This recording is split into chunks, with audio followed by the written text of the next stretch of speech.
नमस्कार, मैं हूं संजय मीरे दी महान्यूज में आप सभी का स्वागत है। दिव्यांग शाया कर्मशाला कृति समिति की ओर से अपनी तमाम मांगों को लेकर विधानमंडल पे दस्तक दी गई है।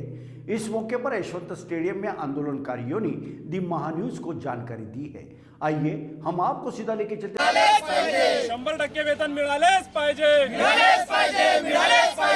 पगार आमच्या हक्काचा नाही कुणाच्या बापाचा, पगार आमच्या हक्काचा नाही कुणाच्या बापाचा, पगार आमच्या हक्काचा नाही कुणाच्या बापाचा, असा कसा देत नाही, घेतल्याशिवाय राहत नाही, शिवाय राहत नाही। आवाज दो, हम एक हैं, आवाज दो। हम एक हैं।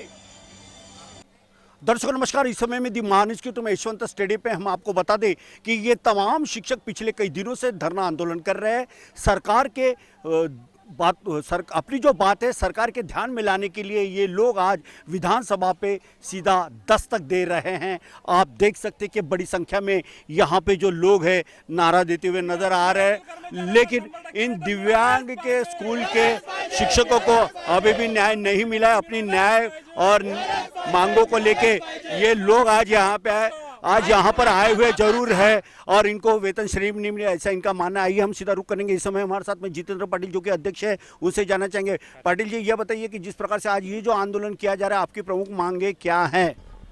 हमारी प्रमुख मांग यही है कि 8 अप्रैल 2015 को महाराष्ट्र में जो दिव्यांगों के स्कूल है 123, उन स्कूलों में जो कम से कम 250 से 3000 कर्मचारी कार्यरत है, उन कर्मचारियों को जो 8 अप्रैल 2015 को ऑर्डर हुआ, उस ऑर्डर में संस्था को परिपोषण और इमारत भाड़े ये 100% दिया गया। और उनमें जो दिव्यांग बच्चे हैं, जो अंध अपंग मुकबधिर अस्थिव्यंग विद्यार्थी है, उनका जो हमारे टीचर्स है, हमारे क्लास 4 है, वो उनको अपने बच्चे की तरह अपना प्यार देते हैं, मोहब्बत देते हैं। उसके बाद में उनका जो टॉयलेट बाथरूम का जो इशू रहता है, क्योंकि मेंटली रिटार्ड बच्चों में ये ज़्यादातर प्रॉब्लम रहते हैं और हैंडीकैप बच्चों का ये सब करना पड़ता।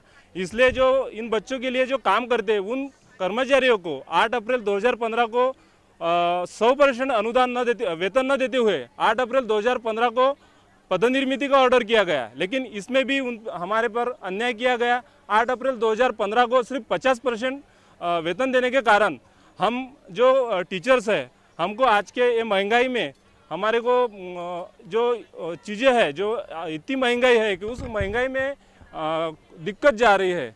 इसलिए हमारी प्रमुख मांग यही है कि हमारे को 8 अप्रैल 2015 को जो 100% ऑर्डर हुआ है गवर्नमेंट का, सामाजिक न्याय विभाग का, वो 100% के हिसाब से हम कर्मचारियों को भी 100% वेतन देना चाहिए। ये प्रमुख मांगनी है। बिल्कुल बिल्कुल, जिस प्रकार से इन्होंने ये कहा कि इनके मांगों को दरकिनार कर दिया गया है, जो कि 100% जो मांगना चाहते थे, इन्हें महज एक 50% दिया जा रहा है। कहीं ना कहीं इनके ऊपर में अन्याय हो रहा है, ऐसा इनका मानना है।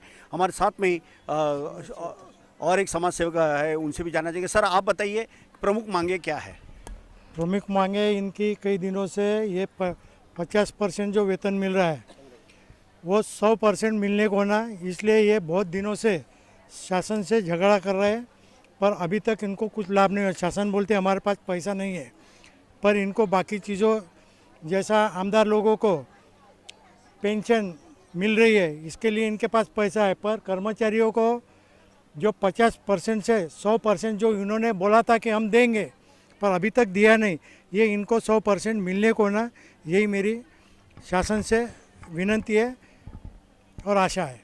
बिल्कुल, शासन से तो आशा और कई की जाती है, मगर आशा के सामने में नहीं लगा दिया सरकार ने, जिससे निराशा हुई है। क्या इनको सही में न्याय मिलेंगे, एक देखने वाली बात होगी। इस समय में और भी एक अध्यापिका मैम यहाँ पे है, उनसे जानना चाहेंगे। मैम, ये बताइए कि जिस तरह से आपने आज ये आंदोलन कर रहे हो, विधानसभा पे दस्तक भी दे रहे हो, यदि सरकार ने आपके मांगों को दरकिनार कर दिया, कुछ भी न्याय नहीं दिया, तो आप ये दिव्यांग शिक्षकों की अगली रणनीति किस प्रकार से होगी? अगली रणनीति ये होगी कि अभी हम मार्च तक तो इस प्रकार से आंदोलन करेंगे ही, मगर मार्च अधिवेशन जो होगा उसमें हम लोगों ने ये तय किया है कि आत्मदहन का इशारा इसके पहले भी हम लोगों ने दिया था और अभी भी देंगे, और उसके लिए हम बरकरार हैं। शासन से यही विनती है कि उन्होंने जो मांग हमारी जेन्युइन है वो मांग उन्होंने पूरी करनी चाहिए। 100% का जो इशू है, 100% पगार वेतन हमको लोग मिलना चाहिए, वो उन्होंने देना चाहिए, क्योंकि आजकल का ये विषय नहीं है। सभी शिक्षक 17 साल 18 साल, कोई कोई ऐसे है कि उनकी पूरी ज़िंदगी इसमें गई है, तो भी उनको 1 रुपया का वेतन या कुछ नहीं मिला है। सेवा, ऐसे उन्होंने सेवा ही की है। अधिकारियों के पास हम जाते हैं तो वो बोलते हैं कि सेवावृत्ति से ये काम करो, तो हम लोग सेवावृत्ति से ही काम कर रहे हैं। जहाँ संस्था में परिपोषण मिल रहा है तो हम लोगों की सेवा तो हो ही रही है। हम लोगों को पैसा एक भी नहीं मिला है, अभी मिल रहा है, वो भी 100% से 50% किया है, तो 50% का जो है तो हम लोगों ने परिपोषण जो मिल रहा है वो भी 50% करना चाहिए, क्योंकि जिन बच्चों के लिए आप अनुदान दे रहे हैं तो उन्हीं को संभालने के लिए आपको जो कर्मचारी है वो चाहिए। अगर वो नहीं रहेंगे तो स्कूल नहीं चला पाएंगे। मैडम ये बताइए कि राज्य भर में तकरीबन कितने ऐसे अध्यापक अध्यापिका है जो दिव्यांग बच्चों को संभाल रहे हैं या उनको ही शिक्षा दे रहे हैं? अभी 123 का जो विषय है 123 का, तो वहाँ पे 2500 कर्मचारी है, मतलब 2500 कर्मचारी है। उन्हीं सभी की यही शोकांकिता है। इसमें से कितने जनों ने अपने प्राण भी गंवाए हैं, बहुत यंग लड़के थे जिन्होंने अपने प्राणों की आहुति दी है।